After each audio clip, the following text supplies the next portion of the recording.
What is up, everybody? Welcome to episode Finish Line, a trail running podcast that dives deep into the story beyond the trails and distance. I am your host, Joe Hardin, a passionate trail runner and ultra distance enthusiast myself.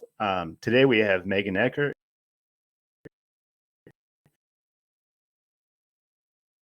Most recently, Megan, even since we set up this podcast, ran, which is it's incredible. She also set the women's backyard, which is a test with an astonishing 360. How many yards that is? Megan can clear that up. Also this year, Megan crushed it at 6 days in the Dome, 523 miles, winning overall. That's awesome. But before Megan to the chat, let's get some housekeeping out of the way. If you'll bear with me, friends of the pod, your support means the world. One at the EAPN. Please like, share wherever you get your podcast. Outside of my show, we have 8 other shows. Actually, I think we have 9 now. That's how we're growing. Fireside chats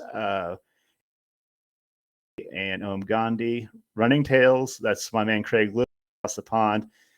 We have Enduring Mind, Evan up north in Canada. What's in your earbuds? That's with me and Owen. We just talk music, a little bit of running sometimes. Caffeinated Coaching with Lori. We have Food Fight Friday with our friend Adam Lee and Jason. Bahu Mandi. Your engagement helps us build this community. Like I say, we have a lot of great, something for everybody in this network. When, like I said, we're adding shows to this network and we can't do this without you. Also, if you have any questions for Megan during the podcast, feel free to type in and we will get those at the pod.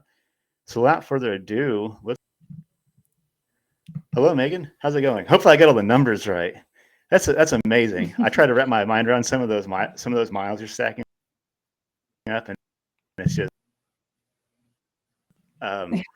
so yeah. Hi, Joe. Thanks for having me on. Thanks for coming. Yeah, here, like I said, I was like really fired up that you agreed to be on. I was like, oh, this is so cool. You crushed it. Big something that I'd like to really talk about. But I got some stuff to talk about you first. Like, so right out the gate, I know it's a big question, but I kind of like to ask everybody, like, who is Megan Eckert? Yeah, so I mean, obviously I'm a runner, but beyond that, I'm actually my day job. I'm a school teacher. I teach middle school. I'm a coach. I coach cross country and track. I beyond racing, I'm an adventurer. I like to travel. I like to when I travel, I like to find coffee shops and bookstores. I have a goal this year of reading as many books as possible, but at least 52. I think I'll hit that pretty easily. Nice. But so I'm a bookworm, and that's a little about me. Cool. That's a. I've been trying to set a goal to read more books outside of like I takes all the fun out of like just reading for fun, but 52 books. That's awesome. I think a lot of ultra runners are, right? It's like, yes. Is that just like our excuse to like go get coffee? Like, hey, my. Well, we're up early, so yeah, we're up early, anyways. We're up early. A lot of us. We go on our runs. We meet at the coffee shop afterwards. Isn't that a thing? Really. So sorry. He's had like 4 in a row. Okay. Hold on just a second. Okay. Give us just a second. He's had like 4 in a row and he's like not really coming back. Okay. Give me just a second. I'm sorry about this. Okay. Okay. I'll jump in here, Joe. Maybe just give me a couple of minutes. Yeah. Hey. There we go. Sorry about that. Coming back. Yeah. Maybe just hang on just a second. Sorry about that. sorry about that. We have Yeah. a special needs dog.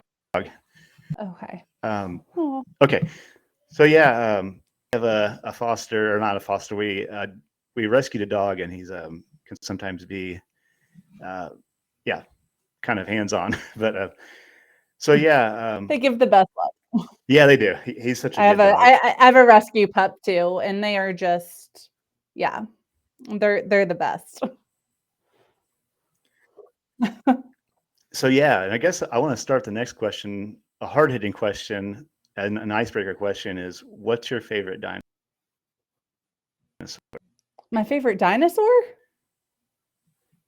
Okay, Yeah. I've never been asked that before. Um, that is a first. I'm gonna go with the Triceratops. Okay, cool. That's actually Yeah, my favorite too. It's like Velociraptor, Triceratops. Like I don't know which way to go there, but um, the very hard so crown cool. and horns are pretty cool. Yeah, it's like they can be friendly, but also it's like kind of if you poke them, yeah. But obviously, I have a lot of backyard because it's super impressive. And just if you could you take us through that experience? Oh, that was just unbelievable, that experience, honestly. Being there was just an honor to show up on the start line. I've said before, I think that whole first morning, but especially the first yard, I think I floated through. It was just this really elated feeling of being at Biggs, being with these 14 other really talented athletes. So the first morning, so high energy and just so excited to be there. Um, so I don't think it really hit me. So I got a silver ticket into Biggs. And when I got my silver ticket, I was really focused even on day one of getting a little bit of sleep here so I could make it through the first night. And I had like this strategic plan. And going into Biggs, the energy, the stoke was just too high. There was no sleeping the whole first day, even though I knew I needed it because I was just too excited to be there. And then we started easing into this is what we're going to be doing for a while. And there were 15 of us up until hour 33 or 34. So we all would line up, go on the next yard together. And through that first night, we really stuck together quite a bit, but it was quiet. If I remember right, oddly, even though you could see everyone, even though there was 15, it was a very quiet first night. I think we were all focused on like what was to come, the daylight, the more yards, the starting again, kind of. And as we progressed into day 2 and day 3, things kind of get a little muddled then, right? For me, um, all those hours kind of become one. I really, you go into like this zone where it's just like every hour you get up, you get back in the corral, you go back out there, and you just keep doing it because it becomes what you do.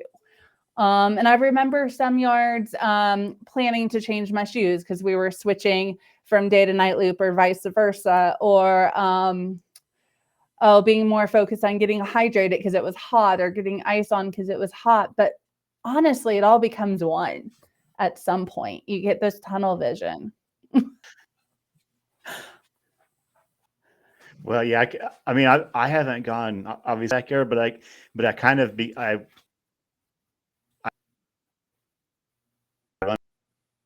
the first few yards, it's almost like I became like I have like a little gym buddy. I set like a timer. It's like 5 minutes, run 5 minutes, walk 2 minutes.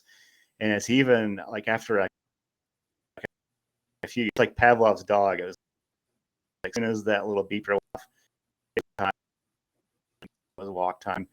But I couldn't imagine, or how many yards was that? 306 or Um, yeah, 300. How many I yards did is that? 87 yards. 87. Okay. 87 yards, yeah. That's incredible. So yeah, I couldn't imagine going that far with it. So I mean, obviously, kind of the hard way is like how like you have to be really organized, and I'm assuming going that far it has to be critical. So like, how do you prepare for when it's going to end? So you don't focus on the ending. That's for sure. I know for me, I wasn't focused on when it was going to end. I just assumed it was going to just keep going until I couldn't go anymore. And I had told my crew like prior to even the day of the race, I said, you know, the only way I'm going to get out is if I can't make the yard in time or I'm actually hurt. That's the only way I'm not going back out. I'm not going finishing a yard. So going into it, like my mindset was already, I'm going as far as I physically can.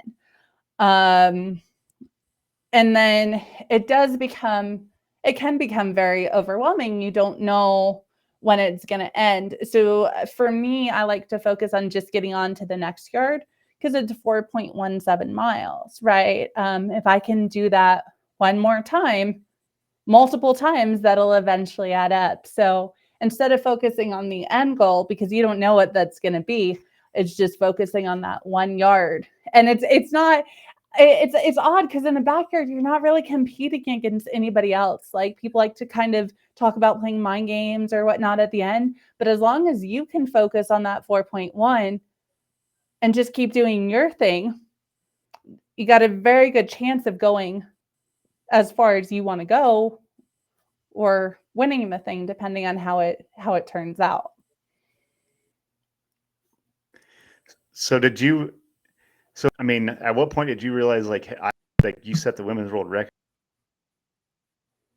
at a backyard? Was that something that you actually realized while you were in it, or it dawned on you that you had set such like an impressive record? So at Biggs, Jennifer Russo was also there, who previously held the women's world record. And we had talked in the days prior of going after it together. So she and I obviously both knew what that was and what the goal was. And so we were hoping to actually get to that together. So I did know when I hit that yard. What I love about backyards is like everybody is just kind of like teaming up together to get, it's like a big goal. Like I think that's why I love some backyards and like time stuff. You know, like I love trail running or whatever, but it can be pretty good for a long time. And I just kind of love like like to me, like a backyard feels like kind of like a run club. It's just know when it's actually going to end. But so I think that's what I love so much about them. Is that why you think you love like the time, like you do so much time stuff, is maybe because of like that kind of like community feeling that you get at those things? It's definitely the community feeling. I know my first backyard, I was so excited because you would line up in the corral and maybe got to run with the front runner for a yard. And then you're in the back of the pack for the next yard, in the middle of the pack. Well, in like 100-mile race, you can, like you were talking about, you could be spread out over the whole race and only see a handful of people in the aid station workers. But on these loop courses or backyard events, you're able to see people multiple times. And you do build connections with people and hear their stories and why they're out there. And the friendships that I've made at the loop races, and nothing against the 100 miles and whatnot, 50 miles, whatever. I've made great friendships there too. But it's just you don't spend as much time and get to know the people on the deep level that you do on these loop courses. And honestly, you really become Yeah, I invested. absolutely agree. Yeah, 100% agree with you. Like I bet I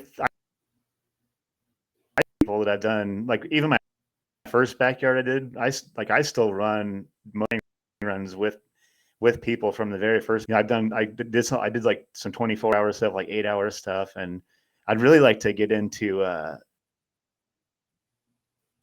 6 days of the day, kind of I'm really, really stoked to try that. It's not very far away, so that'd be kind of cool to check that out. It sounds like, Yeah. I mean, so 6 days.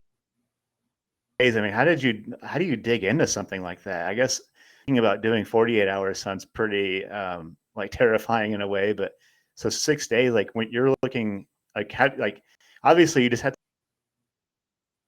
to like little bits that on, I guess. A lot of it is chunking it up into parts. So you're looking at 6 day, but then you're breaking it down into smaller segments. And like when you're talking about the 48-hour, that's a pretty challenging race. I mean, that can be a really tough race because a good 48-hour, you will get little to no sleep at a 48-hour. Well, in a 6 day, you're looking at, okay, this is my block. This is where I'm going to eat. This is where I'm going to sleep. And you have to have sleep in that time frame in order to continue going for the full 6 days. So though it's a different challenge, I would venture to say that 48-hour might be a little tougher. I haven't tried one myself, but hope to at some point. So are you like, obviously you're like sleeping, like how did you you have like a for like obviously you had to have nutrition nailed down and like all that stuff, but did you go by like feel, or did you have like a structured sleep plan and like a rest plan going? So I started with a well, this was my first attempt at a 6 day. I structured my sleep initially and had a goal of making it, I think the first night to like 3 a.m. before I slept. So I fought sleep kind of around the midnight hours. And realized that I just wasn't making, like I was fighting sleep, so I wasn't moving as well as I could. I have 144 hours out there. If I'm tired, I should probably go lay down for an hour and not try to force like that extra 3 to get to 3 a.m. because I'm not gaining or losing anything. So what I did learn is I learned to take the sleep when I was actually tired. And get back up. So I would have 2 sleep blocks in a 24-hour period. One usually early evening, and then the other one early morning. And that seemed to work very well for me. And that's usually when I got tired anyways. But I learned not to push through to the point where I was tired and kind of doing slower, useless laps. Not useless. They still count, but not moving as well as I could. Yeah, I can only imagine. Like, I'm assuming, like you said, podcast was like you kind of had to get over like that 2 day hump in that race, and then after that, things kind of smoothed out for you for Yeah, 6 days. I had a really odd, well, I had the learning curve with the sleep. And then I had a really odd, which I thought was going to be an overuse injury. I had an issue with my abductor. And I'm still not sure what it is. It's still kind of happening here and there, but I'll get on a track. And it seems to be, I mean, it even happened at Desert Solstice in December where I'll run a little bit. And then it's almost like a nerve thing where the leg just kind of goes numb and I hobble around for a little bit and it'll give out and then it'll come back. I think it lasted about 8 hours at 6 days at the Dome and I kept running on it. And then it went away and never came back the rest of the time. Not that I'm promoting running through injury, but there wasn't pain with it. It was just this odd, like, I don't know, lost feeling for a second and then it came back.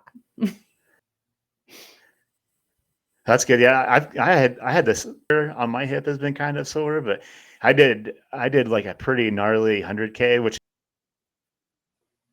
Indiana 100K with feet of vert is like a different planet for us. I'm a flatlander, so that was pretty realm, but So yeah, luckily the same thing. Mine kind of went away too. After I gave a little bit of rest and recovery, and then it finally got better, kind of. Yeah. Obviously, you didn't the bigs and 6 days of the dome and snowdrop. So tell us events, like where did you begin? So my running journey started actually with being afraid to do a 5K. It was 2008. Yeah, well, I will say now I don't like if there's a 10K or 5K option, I'm signing up for the 10K. Not doing the 5K. They're fast and they hurt a lot. So props to all the good 5K runners out there. That's not me. Yeah. But I didn't even show up at the line for that 5K. I trained for it on a treadmill and I was too afraid to run it. And it wasn't until, so that was like 2008, I believe. And it wasn't until 2016 that I trained for another race. It was a half marathon and ran that. And it was on road. But I loved it so much. It was cold and miserable and just that type 2 fun. It's raining, it's windy, it's wet, it's cold, it's in San Antonio. And I remember the course lying and I wanted to keep going and run the marathon instead of the half that day. And so I was instantly hooked on that. And then ventured into trails, had a run group in San Antonio, Texas that kind of took me under their wing. Invited me on long runs on Saturday and Sunday at the Hill Country State Nature area and told me stories about running in 1999 and some of these old school trail races and how they had their water bottles that they would hold the whole time and just how it's all evolved. And I quickly got hooked on trail running and started going to races with them around Texas. They would set up canopies and have a whole community there. And that's, I mean, honestly, that's what drew me first to trail running was the community. My first experience at a race was volunteering at an aid station. I did a double shift out at Crazy Desert in San Angelo. And these runners were coming in knowing that the course was long and they still had smiles on their faces and would be coming in, hey, the course is going to be 6 miles long. It's supposed to be 100K. I think it's going to be like 68. And they're like, okay, let's go, you know? Yeah, it was the, my first experience with trail running was definitely the community and the people who kind of took me under their wing and showed me the ropes and were willing to invite me to these races and places. I kind of started running trails like with a mine, and then I found the community later. It's like such a big deal. Like it's like I'm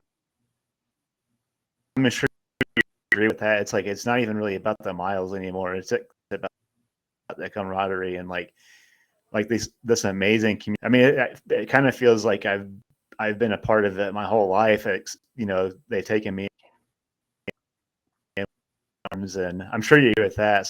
So it's so cool that like you kind of got. I mean, I did too. I'm still pretty new to trail running myself. I'm still a new runner, but that's so cool that that kind of what nudged you to trail running. But like on this like journey, did you realize like, wow, I'm actually pretty good at this? Like, when did kind of like yours?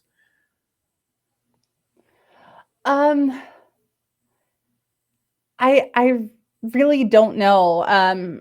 I know that like my running has always been driven by passion.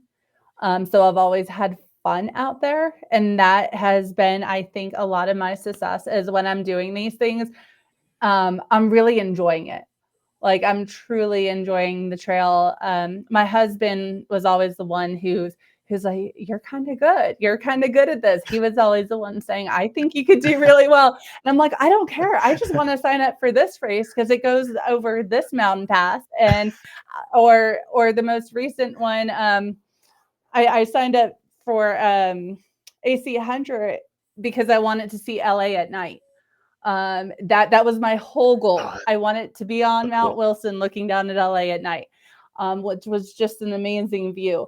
So I signed up for these because of one thing or another that I want to experience. And sometimes it's personal, sometimes it's a view, sometimes it's the community. So I think that's kind of what drives me. And then the side effect is I just happen to be good at it, and that's not. I mean, I put in the work too, but I enjoy putting in the work also. So it's all it's a full circle thing. Love that. And that's like probably the coolest answer I've heard in a while. See this cool thing. I love that so much. I 600 mile. I signed up purely because I saw pictures of miles here. So that speaks to me in a way. And I think that's just so cool that you just pick right. You're doing what you love. And obviously, that's translating to, your the unintended consequence of all that. So rad that's how that happened for you. That's so cool. So you love the training. So like what kind? I mean, do you do like a structured training? Or do you just hard? Like you said, you just love training for it. So how do you visual? How do you actually train for all this stuff? So I don't follow any structured training plan. I know we talked kind of before, Joe, that I do run commute to and from work to kind of get miles in the week. And that can be as short as a 6 mile day, or that can be as long as a 25 mile day, just depending on how the body feels. But I don't ever go out and say, this is how many miles I'm going to get on this day. I just start and see how the body responds. There's some days I feel a lot better than others, or even weather conditions. Maybe a factor. Today is extremely cold here. It's windy. It's cloudy. It's just not the best conditions. Even though I do love the cold, I just wasn't feeling it this morning. So, most of the time I'm run commuting. Sometimes the body is telling me something different. So I will listen to that. As for like these trail runs and these mountain runs, takes absolutely no motivation for me to train for those. I will plot a route through the mountains around here because our trails, you can start in Santa Fe, and I'm going to do this one of these days. You can start in Santa Fe and you can plot a route that goes through the high country and ends up in Taos, New Mexico, which is just north of here. And it's through the woods, through you can hit like our highest peaks through it and everything. But you could go for days. You could get lost back there. There's so many trails that I've yet to explore. So it doesn't take very much motivation to get me out in the trails for like a 20-mile day or just to go explore. And when I'm out there, I'm never worried about pace. Like I'm not like, okay, I gotta do this in 4 hours, or okay, today, I did 20 miles in 6 or 20 miles in 7 or 8, but I stopped to take like a million pictures on my run, or, did it with friends, or I'm a really laid back, unstructured trail runner. I love that so much. So that was like always a joke when I did have a run. Okay, sorry, my pace was so bad.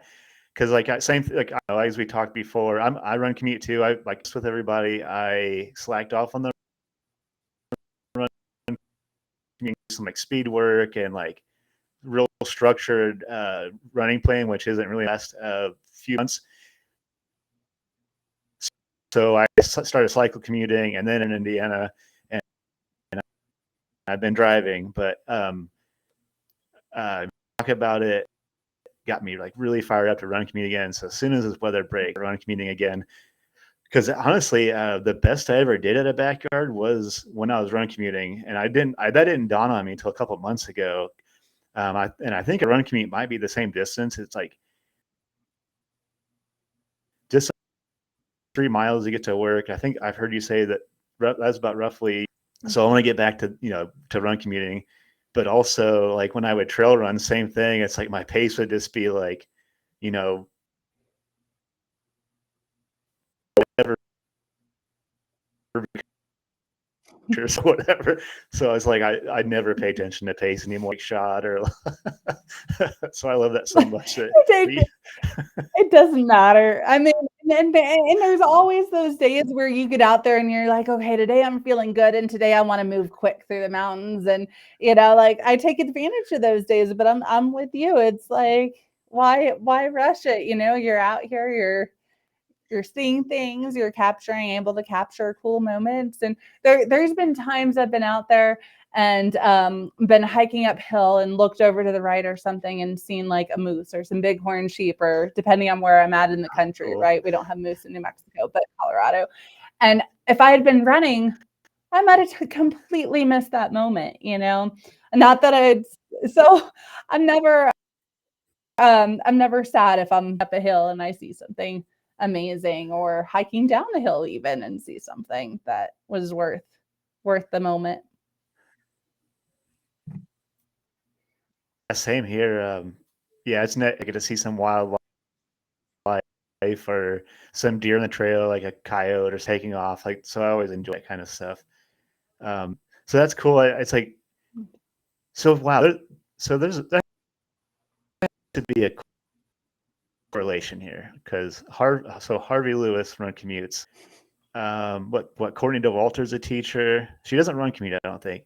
So it's like it's like not lost on me that run commuting and backyard seem to go together. It looks like. So I wonder if it's really short, like leading up to something like backyard, like base for like those starts and stops. Kind of, yeah, that's kind of cool. I've been having those like broke up like 2 a day, like maybe 3 a day runs or something. Probably like perfect building up for something like a looped event or a backyard. I think so. I think also the mental toughness that kind of comes with a day that maybe you don't want to run commute and you get up and do it anyways. Because there's times in a backyard where you don't want to go out on that yard. And I think that also plays a role. Because a backyard is a nice balance of physical condition and mental strength. Yeah. And organizing too. I need to get better setups at backyards, like like those like shoe organizers that you see on the back of closets. Like I'll see people with those with like their nutrition packed, and mine looks like, basically I just had boxes that like tore open and like clothes everywhere, and like, so that's something I'm gonna work on this year. Maybe organize my my backyard setup a little bit better. And you have your husband crew you too. I guess because I guess shout out to him, so there for a lot of this stuff. So that's really cool that you have. Yeah, he crews. It's funny because he crews the multi-day races, the timed events, and the backyards. He is not a fan of crewing trail races because of all the driving and the waiting and it's so funny because I like to I kind of like to go uncrewed at trail races. I like to come in, get what I need, and get back out on the trail. I like the quietness of being out there, kind of alone also. And so he attempted to crew Run Rabbit Run, and we just weren't jiving very well at that race. Like I would come in, I didn't really need anything. I just wanted to come in, eat a few things, and go back out. And he was, being the caring crew member. What do you need? What can I get you? And I'm like, I just need a minute to sit here and get something to drink and eat, and then I'll be on my way. So on the way back from the race, we're going, well, what was going on? Because we didn't have that at 6 days. Like we communicated really well. We were jiving well and so on. And he goes, well, I got to be honest, I don't like to crew trail races. And I said, really? Why haven't you told me this before? And he goes, I didn't want to hurt your feelings. I said, well, to be honest, I don't really want you to crew a trail race. And he's like, great, then I won't. And so it was just kind of funny. It was something we hadn't discussed in about a year. And he had been coming out trying to support me, and I had been trying to put on the face. And so we came to the conclusion that at trail races, he's just going to go to the aid stations he can go to, say hi and not crew, just be that, supporting outside individual. But at the backyards and the timed events, we just have a blast. Like we both enjoy the crew runner dynamic. And it's just so different because you see your runner so often, you see your crew so often. And there's just so much more investment from both parties in the race itself. So we've really enjoyed those. Yeah, I mean, like the time stuff that I've done, like the people that weren't running were having their own parties and bonfires, and they're kind of having their own. It's almost like when you're out on the lift, you're dang, you kind of miss, you're kind of not on what's all happening back at the tents, or that's kind of cool that, yeah. Yes, I can definitely attest to that. And it's kind of like you get a fear of missing out sort of thing because you're out on your yard and you're enjoying your yard with your people. But at Biggs, they lit a campfire. And so the first night when all 15 runners are still there, the way the wind was blowing, we could smell that campfire from about a half mile to the finish line. And we could hear their voices, and we could hear their laughter and their conversations and so on. And as much as we were enjoying our yards, we were really quiet, like I said on the first night. I'm not sure why. And coming into the finish and hearing that the whole crew party is literally having a party by the campfire, and we get 4 minutes of sleep, was it made you a little jealous not to be on the other side. Oh, that is awesome. So what, what else do you have? What do you have your eyes on for this next year? I haven't decided yet exactly how that's going to go. I am looking at doing another 6-day race. And I am signed up to do Utah 115, put on by Grand to Grand. Okay. It's the first year doing it, and I'm really excited to get out there. I had the opportunity to drive actually this past summer through that area, spent a night in St. George, and it's just a beautiful landscape. So I'm sure the race, same thing, right? Just an incredible, another one of those you sign up for the views. But I'm hoping. I need to go out west.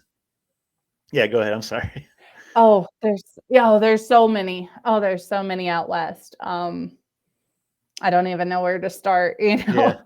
Could start listing quite a few, but I need to go out east. So the only race I've done out east has been Biggs. Okay. The furthest east I've gone, other than Biggs, was Tyler State Park in Texas. So I would love to do some of the out east races. It's just different trails from my understanding, a little different climbing conditions. Yeah, yourself in the Middle East. Left on Indiana trail running is because a lot of people come to Indiana and run trail. They're like, wow, I didn't know this even it was we have some of the gnarliest trails in Indiana. Rudy, Rocky, and we run loops, point race in Indiana, and the first one will be in April. It's on the Knobstone. I'm debating signing up for that. I love hiking the Knobstone, so I might have to run the Knobstone. But all of our stuff is 10-mile loops, 25-mile loops, like kind of a trail run with like a backyard kind of vibe, because you see a lot of people, and that's kind of how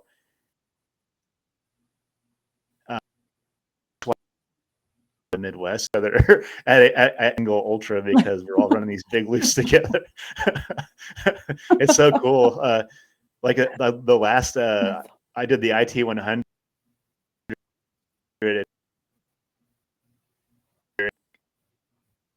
close to podium, and he was doing party pace. I'm back with everybody else, and he would run past me and go, who's in front of me or whatever. So I'd be like, yeah, you got like one guy up, or someone up there a few minutes ahead of you. But so yeah, if you ever come to the Midwest,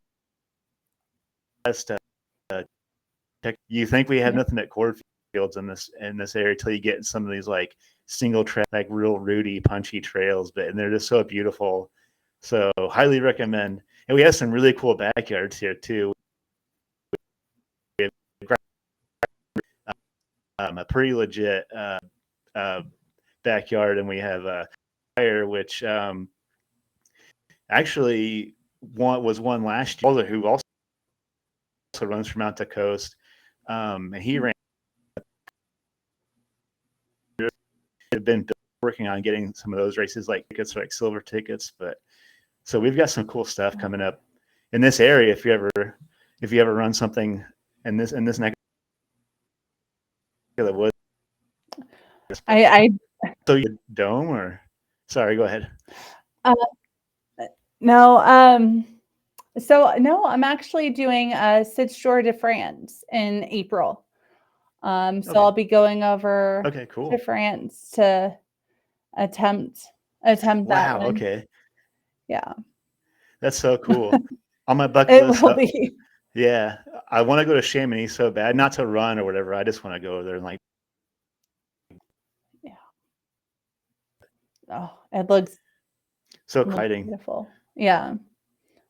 Yeah, that'll be my first. I've raced in Mexico, but I haven't been to Europe, so that'll be my first experience to go to Europe in any means, but for a race too. So I'm really looking forward to doing that one. But your comment on the Midwest, I plan on doing at least 100 miles in every single state.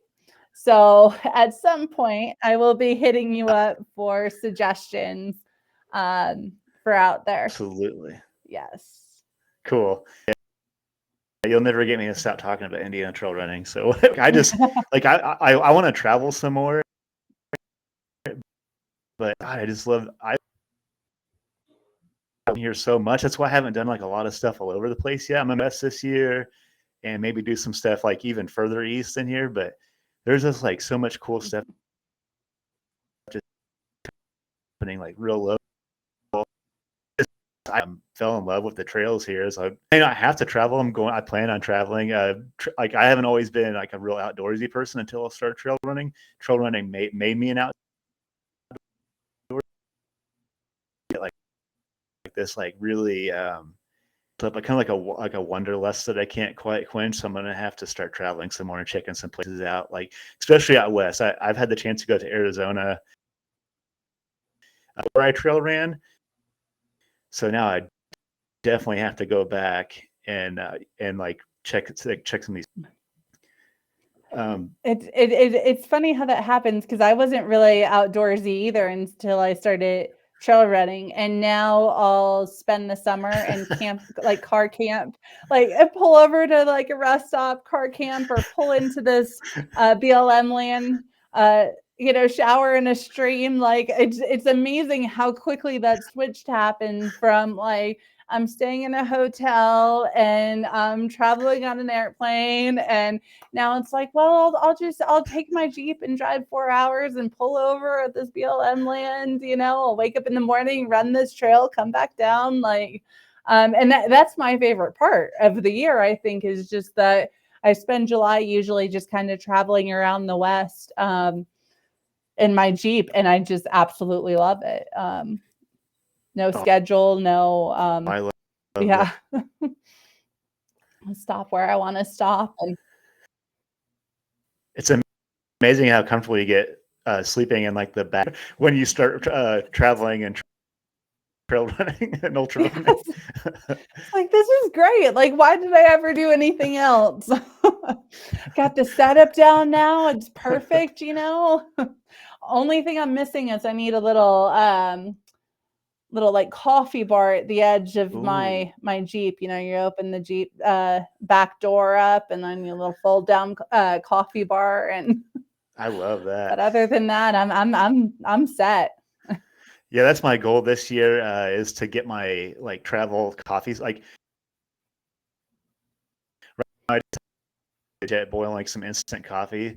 So my goal for this year is to be able to it's been like on my checklist of like hiking and like camping and like trail running gear is my new coffee setup. So I'm working on that too.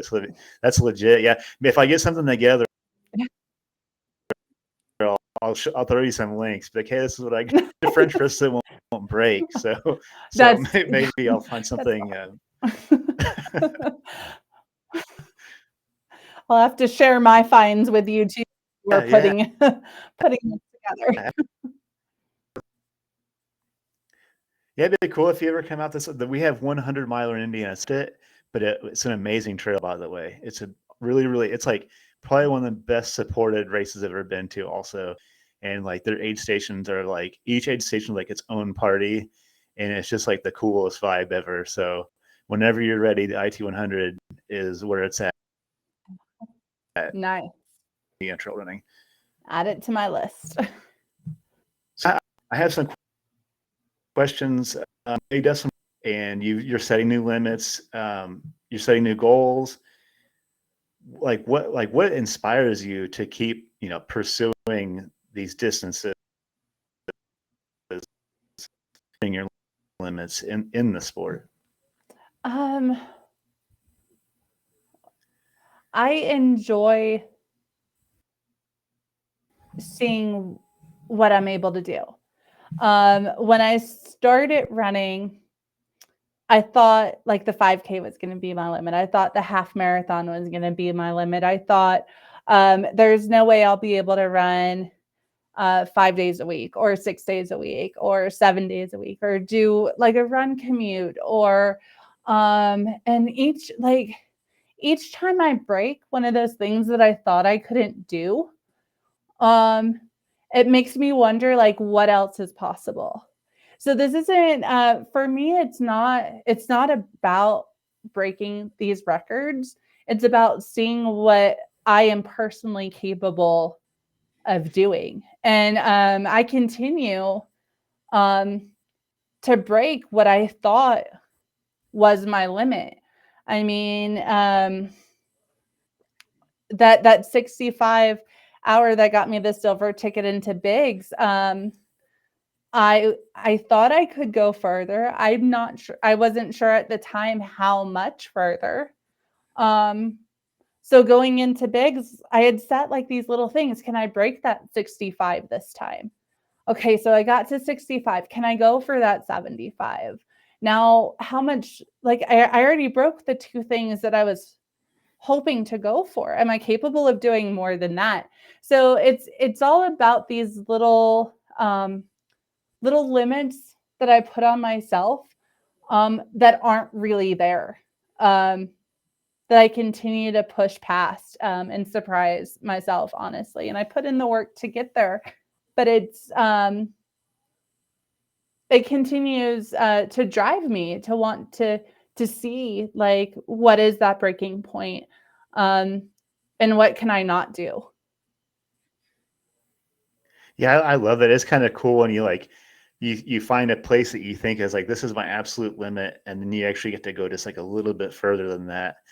And that's kind of where that's like where the magic kind of happens. For me anyways, it's like kind of when you hit that spot where they're kind of like teetering the edge of what you know you can do. Like you find the absolute. I love finding the absolute limit and like knowing that I've got something, and then kind of like resetting that bar a little bit higher each time. That's my favorite. That's my favorite going to, because you learn something about yourself, something you didn't know. Peeling an onion, right? It's just like a little bit more, a little bit more. Wow, I didn't know that about you. So that's so cool. Like that's just so rad. That's what drives you. And it's something that keeps me going. I can't wait to see how far I can take this too myself. And it's even those So little failures we encounter, there's those tiny little failures. Like if we DNF a race, like it's okay. Yeah. Like, what did we learn from that? And I'll reflect on those. And there's always little things that I can improve upon there. So it's the challenge. Yeah, Sam, of it all. I learned a big lesson from my DNF back in some like serious, like really good lessons in this DNF. Yeah. So yeah, same thing. It's like learning from my failures, learning from like your triumph. Yeah.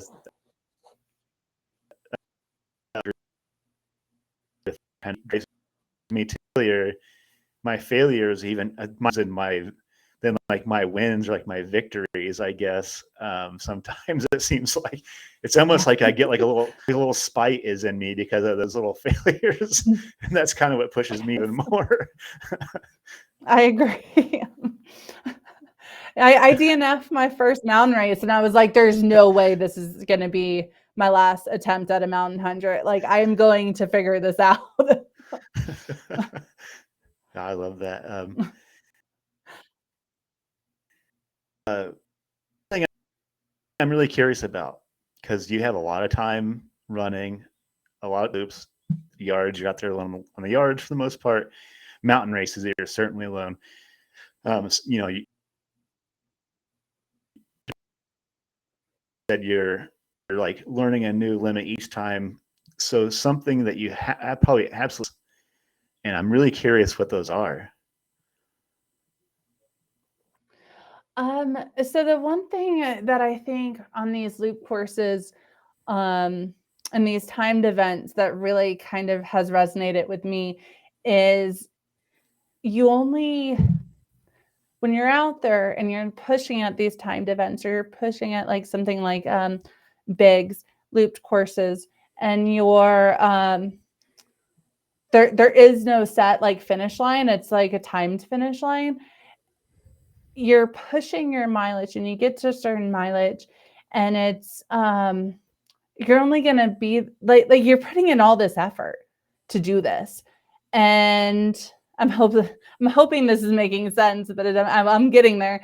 You're putting in all this effort to achieve this goal, and you're here now. So why would you quit when you've already made it thus far? At 6 days, I was like, okay, I hit 500. I'm done. I'm good to go. And a buddy of mine said, you put in, I forgot how many hours it was. Why would you stop now when you have this amount of time left? And how many times are you going to get to 500? And I was like, yeah, this might be the only time I get to 500. I have this much time left. Like, let's go for it.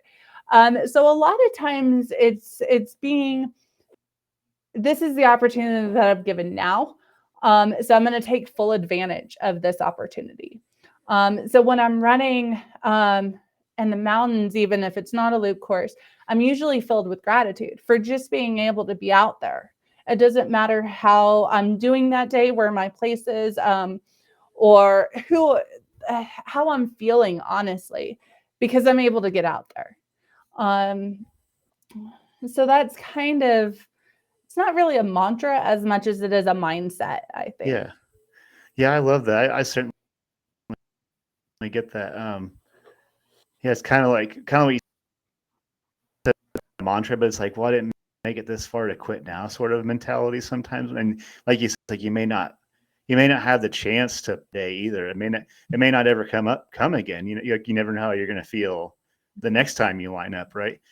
So yeah, certainly that's a great That's a great mindset. Absolutely. And thank you so much for sharing that too. It's like something I was wondering. It's just like, wow, like, like bigs or like 6 days, like all these mountain races that you've done. Like, I wonder what she's thinking this, like, especially for bigs. I'm like, I wonder what was going through her head for that many loops. Cause I think that's just so rad. And, I'm really inspired by like what you've done, so yeah, I'm in awe a little bit. So thank you so much for sharing Thank you. that. And Yeah. I can't wait to see, what you got going next and where your limits go next. I'm really fired up. Thank you. Yeah, and it's been so fun having you on. I don't want to take up too much of your evening tonight, and I really, really appreciate you being on the show. But real quick, I have to ask, because it looks like you have some pretty good music choices on an Instagram post. So, what are you listening to these days?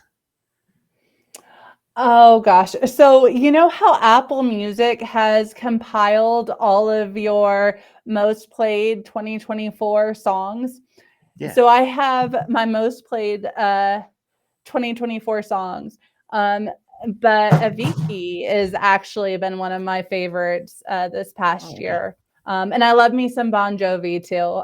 I've said that on multiple podcasts before. But I figured I would throw a new one in the mix. But Cool.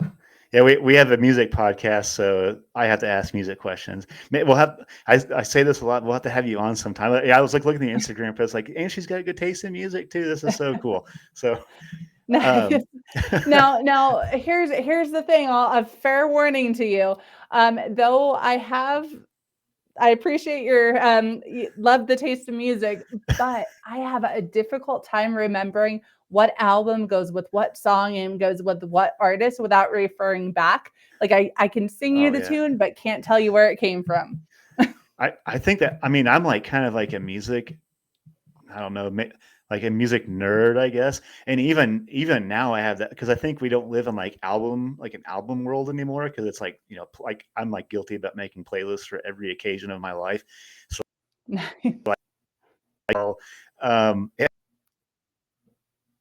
unless it's like 90s era music, then music, I couldn't tell you what album that came off of anymore. But well, all right, Megan, thank you so much for being on. I'll have you up back on again. It looks like you got some exciting stuff coming up. Following the Instagram, everybody should give Megan a follow on Instagram. It's really inspiring. And check Megan out. It's at Megan Instagram. Great. Cool to follow along to. And thank you so much with all of us. And thank you. Yeah. Thank you for having me on. I enjoyed our conversation. It was fun.